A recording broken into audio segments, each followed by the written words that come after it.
10 of the most ridiculous motorsport sponsors. Sponsors are what makes the world of motorsport go round. They pay big dollar in order for their logo to be slapped on a race car for a worldwide audience to see. This means that pretty much any company that is willing to dig deep into their pockets, unless they're really not suitable, could appear. With this being said, I thought it'd be a great idea to dive into the craziest sponsors we've ever seen in motorsport. And trust me, some of them are pretty wild. Xena Warrior Princess. In 1997, the struggling Tyrrell team coined a deal to coincide with the UK's new TV channel, Channel 5. Now, I don't know about you, but when I think of F1 and TV programmes, the first thing that comes to mind is definitely not Xena Warrior Princess. But maybe that's the reason they popped it on there. I mean, it is the literal reason for sponsorship after all. Unfortunately, their battling skills did little to help the team and they disappeared from the grid the following season.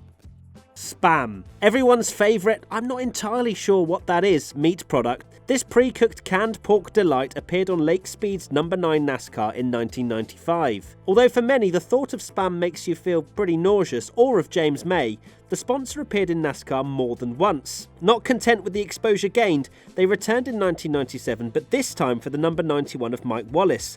Has anyone watching this actually ever tried Spam? Because I haven't.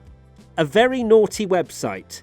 In 2012, Marcus Pommer competed in the last season of the FIA Formula 2 Championship with sponsorship from a rather interesting website that involves clothes not being worn. I'm not going to go into any more detail, use your imaginations. Or don't. Butt paste. You honestly can't make this stuff up. This skin cream remedy for diaper redness appeared in NASCAR on the number 24 of Kim Crosby and more recently on the number 4 of Jeremy Clements. I'd love to know just how many people went and purchased a tube of butt paste after being introduced to the brand via NASCAR. It's gone down as one of the cheekiest sponsors in the series. Penthouse Magazine.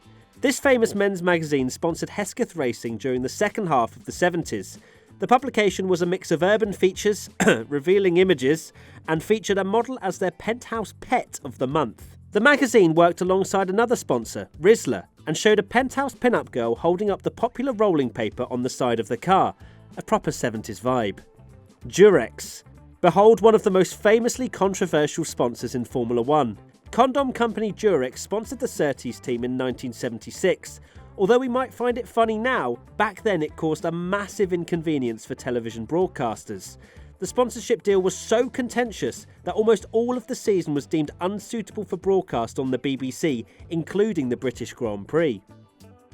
Tminus. Back in 1999, the Arrows F1 team found an investor in the shape of a Nigerian prince. Prince Malik claimed to be from his native royal family and have previous experience with the Le Mans 24 Hours. Through the Tminus brand he created, Malik promised that money would be made by selling an energy drink and related merchandise. It all ended in disaster, as you can imagine. Tokyo Ueno Clinic. There's nothing outwardly strange about the 1995 Le Mans winning McLaren F1. It looks relatively normal. That was until you looked into its main sponsor, Tokyo Ueno Clinic. It turns out it's a Japanese plastic surgery clinic with a specialty in gentlemen's genitalia.